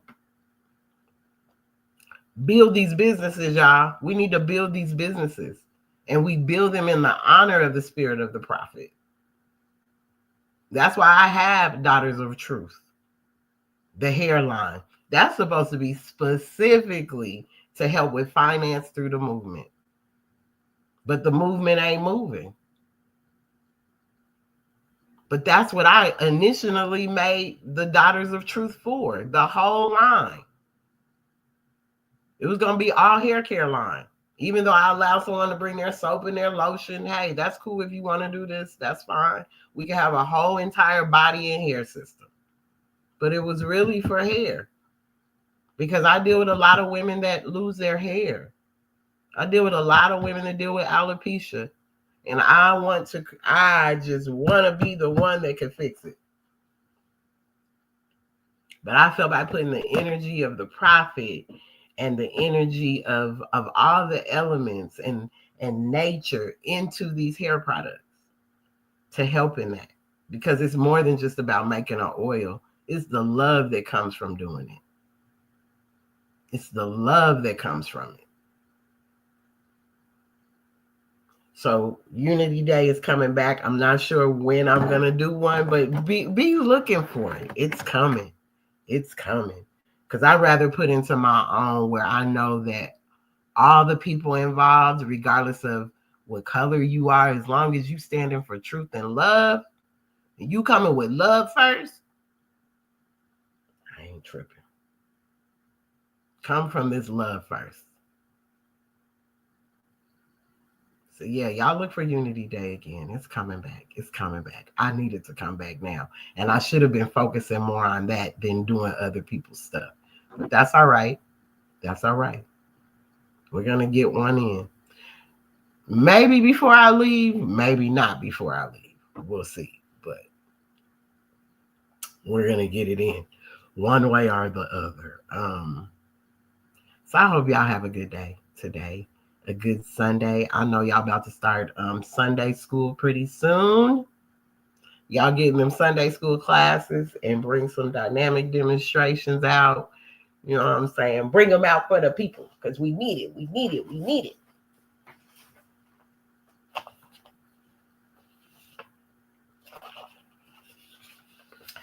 I'm going to read one more thing before I go.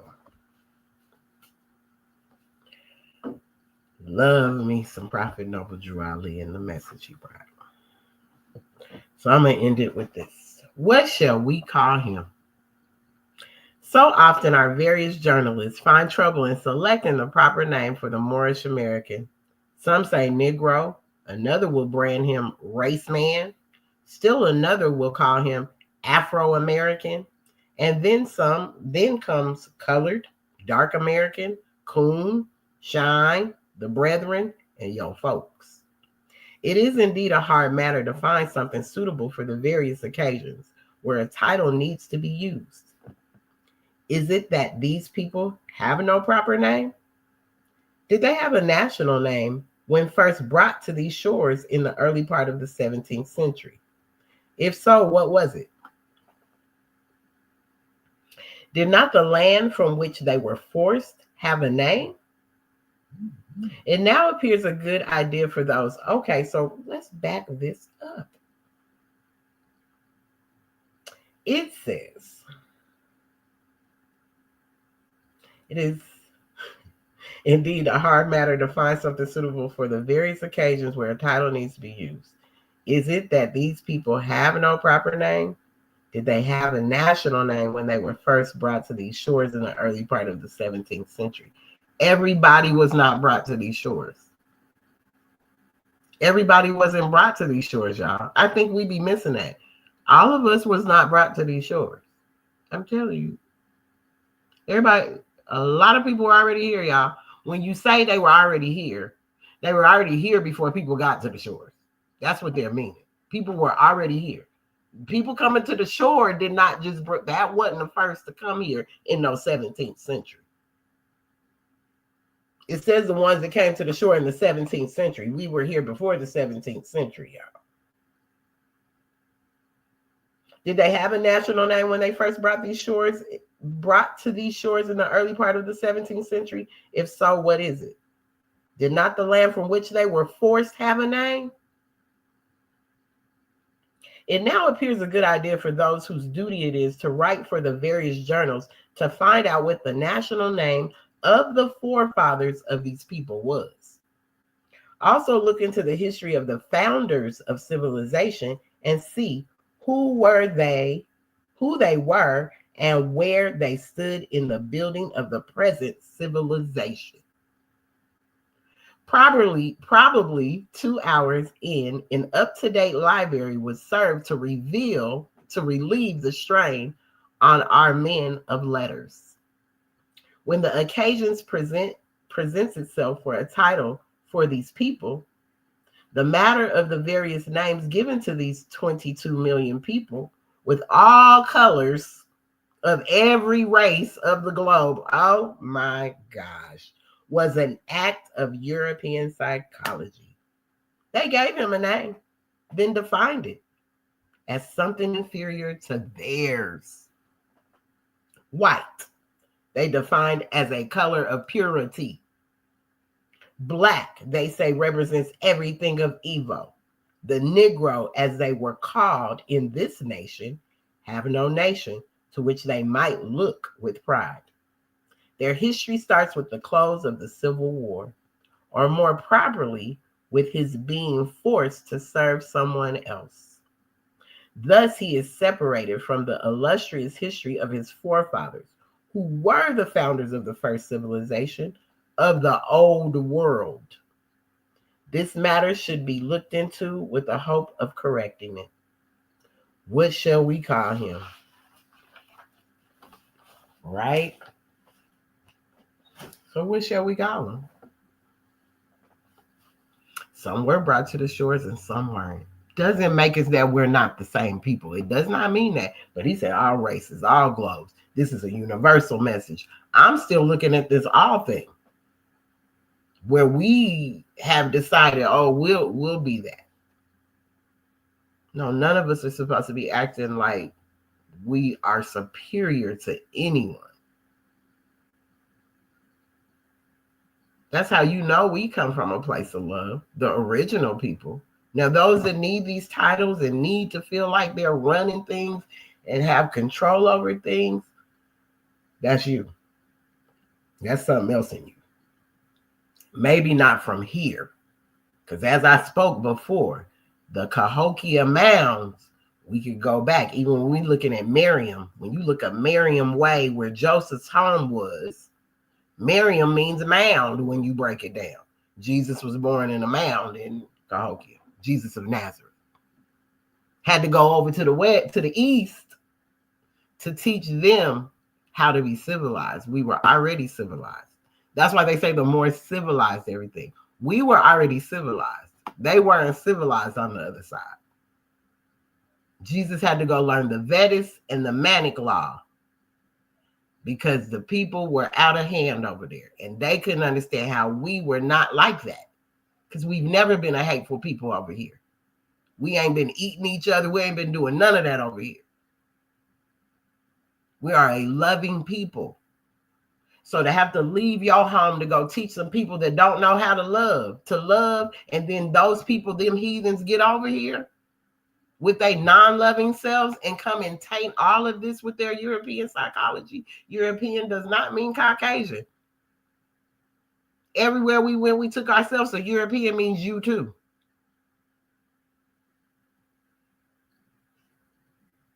European means you too. Go to Europe today. It's going to be a whole lot of us there because we ain't never not been nowhere. So stop thinking it's from someone else's standpoint of superiority when we've been these same so-called superior people. So you got to go teach them how to do that, then bring that back over here with their non-unlawful selves. So when they brought the first Great Awakening and the second Great Awakening, I'm going to keep speaking on it. How did the European psychology get so wrapped up in us? Go back and look at them first and second awakenings, the Great Awakenings. And there hasn't been a third Great Awakening. This is the third one. This is the third one. Because it's time out. We ain't doing this no more. You're not going to use God and Jesus as no scapegoat no more. Or no prophets as no scapegoat no more. To continue to do the stuff you do against the people. It ain't about your personal life. It's what you're doing against the people.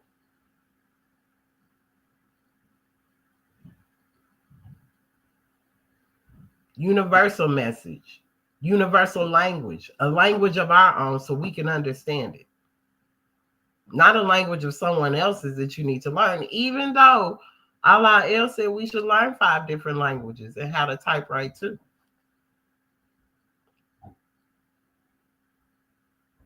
So then we would just know how to communicate with one another. But 5 different languages doesn't necessarily mean foreign language. You can learn the language of your peers. You can learn maybe street language. You can learn the language in class. Like, it's all kind of different languages to learn. Law language, different ways to learn. Typewrite, the computer. You should know how to do that. I'm telling you, my son what is he? He's almost 200 words a minute. He said some of those be mistakes, but still their fingers be moving because these children know how to do that. They're learning different languages as they're sitting there on these computers. They're learning because they're actually communicating with those from other countries. All my sons play games. They're all gamers. One is a gamer, for real. Well, 2 of them are super gamers. But they have friends all over the world. Don't matter what color they are. They have friends all over the world. They can sit, they talk, they learn different things, how to say different things. I have one that is into anime like nobody's business, and he loves that stuff. So when you raising children to be very universal, Definitely not just based on what their lifestyle is or because we live here or we live there, but making sure your children are universal. So when they go out into the world, they're able to communicate with anybody. Even my son has been gone away. His friends are Vietnamese, Laos, Cambodians, Mexican, and he can speak Spanish. He gonna be the darkest one in the room, but can communicate with everybody in there. Because that's my child. No matter if I dropped him off in the hood, I dropped him off in the suburbs, the skateboard, no matter where he go, he was gonna blend in. Because number one, we raise you in order to make sure that you're able to maneuver no matter where you are. So no matter what the situation may be, when you got your children only so used to being like this, and then if they go outside and see something different, it scares them. Because you have to allow your children to be a part of something. Because one day they're going to grow up. And if you kept them away, then it's going to scare the mess out of them. Like they said, if you took a kid from the suburbs and dropped them in the hood, they won't know how to survive. But vice versa, a child from the hood, take them into the suburbs, they're going to work it out. But you can't take none of these children that done been brought up in this life of, I ain't gonna say opportunity, of people just giving them stuff. And take them out of that and take them to the hood where they're gonna have to struggle. That's what people's most problem is. They're scared of this struggle that's about to come upon them. They scared they about to see what other people have felt in life. But as I said, maybe that is what needs to happen. So everybody can start having more respect for each other. So you can stop thinking that your stuff don't stink and that your ice is colder, because it ain't.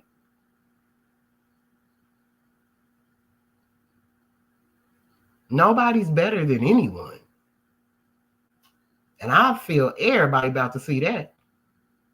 Whatever you thought you had, whatever high pedestal you thought you were sitting on, you about to come right up off of it.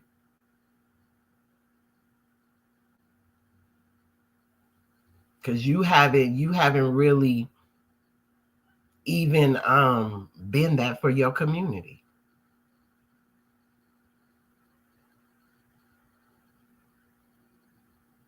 So that's where we at, y'all. That's where we at.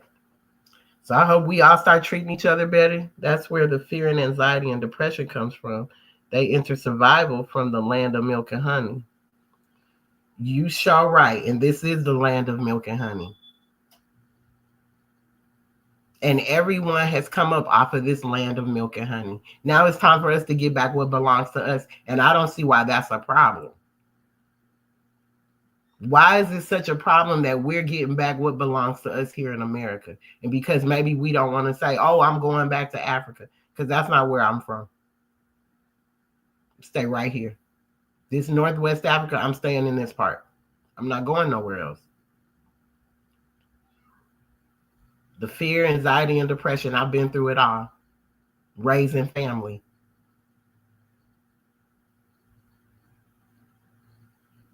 Yes, that's true. They will.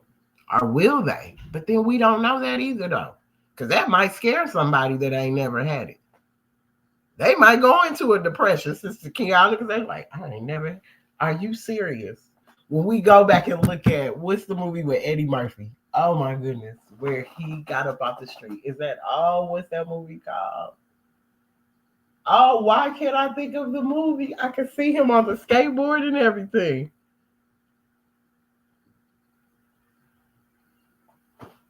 Dang, I can't think of the movie. But anyway, he was so terrified to touch anything. He was like, hold up, don't touch that. No, don't do that. Like, yeah, that might drive someone kind of crazy too, though. We don't know, it's like Trading Places. That's what it's called. Trading Places with Eddie Murphy. Boy, he was so scared at first, like, this mine, like he didn't know how to accept that was his. So, we don't know, but even at the end of the day, I still feel if it's all stripped down and it all crumbles, everybody got an even playing field. So ain't no more turning your nose up at nobody, looking at nobody up and down like you better. because you got on this and you got it. Nah, no more of that. And I'm so grateful to see this coming. Grateful to see it coming. So to all you sisters with your red bottoms and that can't afford them no more, your laces can't afford them no more, welcome to the real world. Welcome to the real world. Welcome. Welcome, welcome, welcome. Because she right. The land of milk and honey. They entered Survivor from the land of milk and honey. And that's why you here. That's why you here. So I need whoever, Liberia, if them babies are sitting on the floor learning, they shouldn't be sitting on no floor learning because USAID should have gave them stuff. Or their people, or that government. Why are them children sitting on the floor and y'all got money over here? Y'all ain't making sure that this is the problem. This is why he had to send you back home, send everybody back where they come from, and go take care of your home. Because babies shouldn't be sitting on the floor learning. I don't even know why anyone would even send me anything like that. Because shouldn't no baby nowhere in the world be sitting on no ground? Where's the desk? Where's the tables? Where's something for them to be comfortable? I don't care if you give them some Moroccan pillows. But you're going to sit there and tell me, oh, well, they're learning on the floor. They're going to school. Why are they going to school and they're on the floor? See, Liberia, that means it's still doing what it did before when it enslaved its own people. Because you're still treating your people like slaves if them babies are sitting on the floor. But then you send computers and monitors and all that over there. Well, what is that? Is that on the floor too? Or they got tables for the computers, but no tables and chairs for the babies? And you send me a picture like that too. Like you're proud of that. That's nothing to be proud of. Now, when your children are over here going to prestigious schools, sitting at desks and tables and get hot lunch and warm beds and cushiony beds, and you showing me that, that's a disgrace to our people. That's what I'm saying. Who sends that? Oh, well, they're learning on the floor, so these children over here should be all right. But they shouldn't be learning on the floor. Not in those are your people. Not in those are your people. So how are these countries still going through all this and y'all been over here making money all this time? And you're from them countries, but you've been over here living large in $1 million homes. But these babies are sitting on the floor. These babies is eating from the floor. These babies is doing all this on the floor. But then we want the big ups because we can send things to these countries. Nah, where's the work? Go home and do the work. Make sure these babies ain't sitting on the floor no more. Make sure they're not hungry no more. How about that part? Because ain't nobody, none of our people are being treated no kind of greatly anywhere. I don't care they're in the motherland or not. They obviously ain't being treated like nothing because they keep coming over here. So if they were treated as their royalties and sitting on the throne, why they ain't over there then? Why they come over here talking about I'm king of this and I'm queen of this and I'm prince of this? Well, why you ain't over there being that? And why your people over there hungry? Why they over there going through what they going through then? And you over here to make you sound important to us. No, be important to your people. Because we need to be important to our people.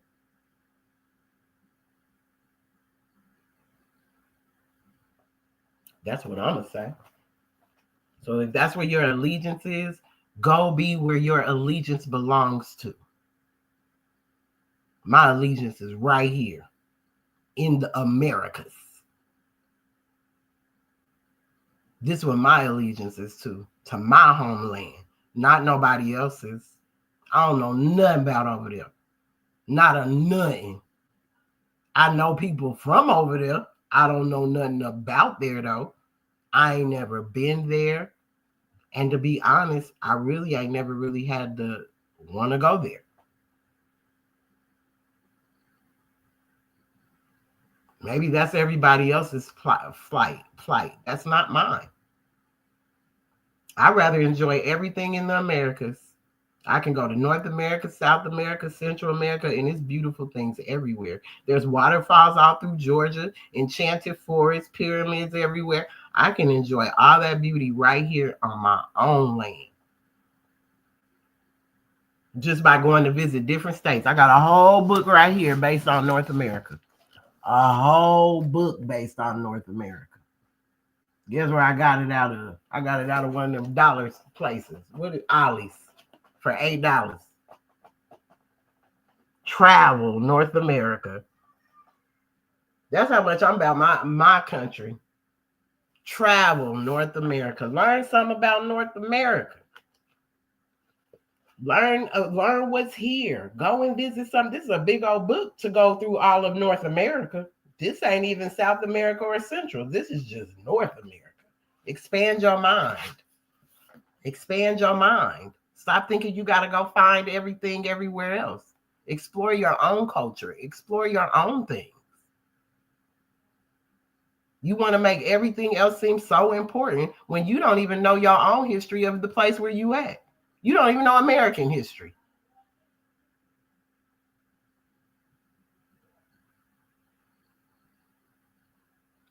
Prophet Noble Drew Ali was born here. His mother and father were here.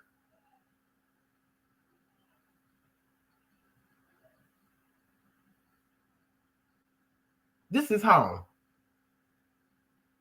And he brought the message so we know we were not slaves. So don't take on those names. Because ain't none of y'all know slaves. Those were names they gave to slaves when they got here. You are not a slave. Do not take on those names. This is what the prophet meant. You can say what he meant all you want to. That's what he meant. That you're not slaves. American Indian. You're not a slave. Whether you want to say Native American, Aboriginal, you're not a slave. Black, Negro, colored, all those were names given to slaves by slaveholders. Ethiopian, African American, slaveholders. Keep up with slaves.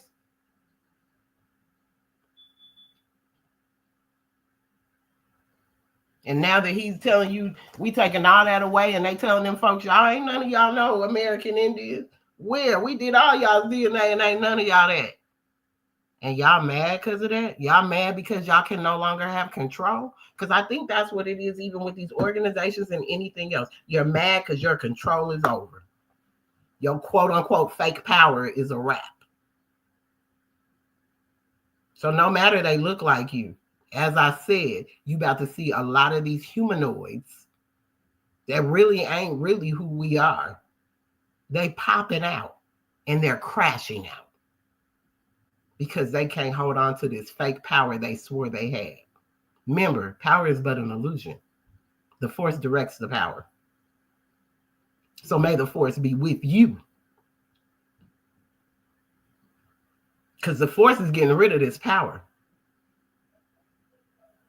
And no matter who Allah sends to do the job is getting done, whether you like it or not. Take it up with Allah. Don't take it up with me no more. Stop taking it up with me and wanting to spew your hate at me. Take it up with Allah. Because that's who this is. That's whose this is. That's whose war this is. And that's who's fighting the fight.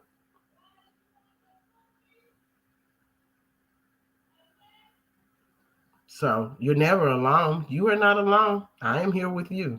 Though we're far apart, He's always in my heart. Allah always in my heart. So no, I'm not alone. Even when I go in these rooms full of people that I know don't like me, I'm not alone at all. Call on them 5 points, and Allah gonna always show up. Gonna always show up. So I'm grateful that I could do the work for Allah and in the name of Allah.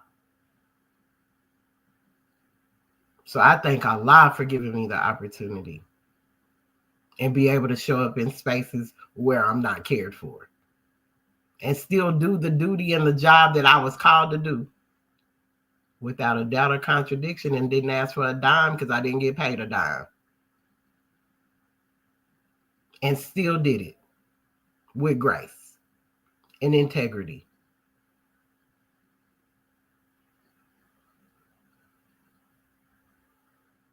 So show up for your folks the way you need to. Peace and love, y'all. I hope y'all have a great Sunday. Have a great Sunday school because it's 11:12. It's 11:12. Have a great Sunday school, y'all.